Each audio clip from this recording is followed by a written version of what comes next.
আপনারা দেখান। আমি তো আন্দোলন করেছি, আমি প্রতিনিয়ত লন্ডনে বসে আমি টকশো করে গিয়েছি, আমি বাংলাদেশেও টকশো করেছি, আমি আমার জায়গা থেকে লন্ডনে বসে আমি প্রতিনিয়ত ভয়েস রেজ করেছি। আজকে আপনারা যে আন্দোলন করে আজকে সরকার নামিয়েছেন, সেই আন্দোলনের পিছনে ওই মুহূর্তে আপনারা বাংলাদেশ থেকে কথা বলতে পারতেন না।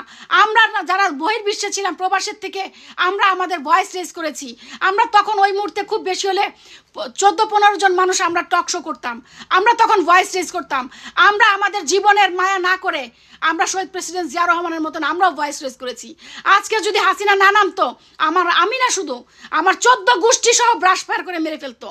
কিন্তু তারপর আমরা সাহস নিয়ে কথা বলেছি, কারণ জিয়া রহমানও তখন ওরকম সাহস নিয়ে বাংলাদেশের স্বাধীনতা ঘোষণা দিয়েছিল। কারণ তিনি জানেন যে তার স্বামী, তার স্ত্রী সন্তান আছে, তারপরও তিনি পরোয়া করেনি। আমরা তাকে অনুসরণ করে কাজ করেছি। আমার নেত্রী কখনো আপোষ করেনি, আমরা কোনোদিন আওয়ামী লীগের সাথে আপোষ করিনি। আজকে আওয়ামী লীগের আমলে কার সম্পত্তির পরিমাণ কত ছিল খোঁজ নিয়ে দেখেন, আর তাদের সম্পত্তির পরিমাণ আজকে কত, আজকে আমার কত, আমার যা ছিল তাই আছে। তো আমি বিশ্বাস করি আমি অনেক নির্যাতিত হয়েছি, আপনারা আমার জন্য ভয়েস রেজ করবেন। আমার কিন্তু দলের কোনো এমপি মন্ত্রী, আমার মামা চাচা খালু বাবা নেই। তো যেই কারণে আমি আমার যোগ্যতা দিয়ে আজকে এই জায়গায় আসছি। আজকে আমাকে যেন আমার দল মূল্যায়ন করে, আমাকে যেন কোনো রকমের কোনো কালো টাকা, কোনো অপশক্তি, কোনো বড় পদধারী, কোনো ক্ষমতাসীন নেতা আমাকে যেন দমন করতে না পারে, আমার সাথে যেন ইনজাস্টিস না হয়, আমার সাথে যেন মানে অন্যায় না হয় বারবার। আপনারা সেটা দেখবেন, জনগণ দেখবেন। আমি বিশ্বাস করি আমার দলের ভারপ্রাপ্ত চেয়ারম্যান যা বলেছে তিনি তার কথা রাখবেন। কারণ আমার দলের ভারপ্রাপ্ত চেয়ারম্যান যখন বলবে যে শাইলা তুমি যাও কাজ করো, আমি ইনশাল্লাহ দেশে যাব। যদিও এখন আমার বাচ্চা অতটা মানে সুস্থ না, তারপর আমার চেয়ারম্যান যদি আমাকে বলে আমি দেশে চলে যাব। কিন্তু উনি তো আমাকে ডেকে বলে নাই যে এখানে তোমাকে দিব না আরেকজনকে দিব। তো আমি বিশ্বাস করি এখন পর্যন্ত উনি আমাকেই দিবেন, এবং আমি আমার প্রত্যেকটা ক্রাইটেরিয়া থেকে আমি আগানো আছি। যদি আমার থেকে কেউ বেশি নির্যাতিত জুলুম সহ্য করে থাকে, তাহলে আমার দল তাকে মূল্যায়ন করবে, এটা আমার কোনো আপত্তি নাই।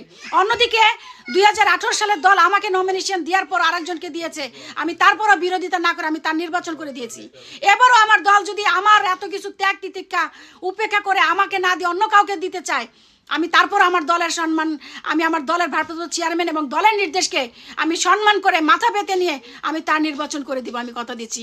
তবে আমার এখনো বিশ্বাস আমার দল আমাকে মূল্যায়ন করবে, কারণ আমি অনেক নির্যাতন সহ্য করেছি, অনেক নির্যাতিত হয়েছি।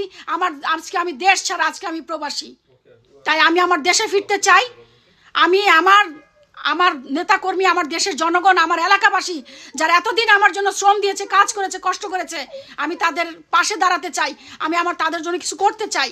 যারা আমার মুখের দিকে চেয়ে আজকে প্রায় 3 বছর আমি লন্ডনে, 3 বছর যারা জেল খেটেছে, যারা জুলুম নির্যাতন সহ্য করেছে, যারা আওয়ামী লীগের সাথে আত্মাত করেনি, যারা দিনের পর দিন না খেয়ে থেকেছে, যারা কখনো কোনো কাজ করার সুযোগ পায়নি, 2 টাকা ইনকাম করার সুযোগ পায়নি, আমি তাদের জন্য কিছু করতে চাই। আমি আমার দেশের মানুষের পাশে দাঁড়াতে চাই, আমি আমার দেশের জনগণের জন্য কিছু করতে চাই। আমি চাই আমি যেমন নির্যাতিত হয়েছি, যারা আমার সাথে থেকে নির্যাতিত হয়েছে প্রত্যেকের আমি মূল্যায়ন করার জন্য। কারণ আজকে আমার দল যদি আমাকে আমার আসন থেকে সরিয়ে অন্য কাউকে এখানে এনে দেয়, আজকে আমার কর্মীরা আবার নির্যাতিত হবে, আমার কর্মীরা আবার পদ বঞ্চিত হবে।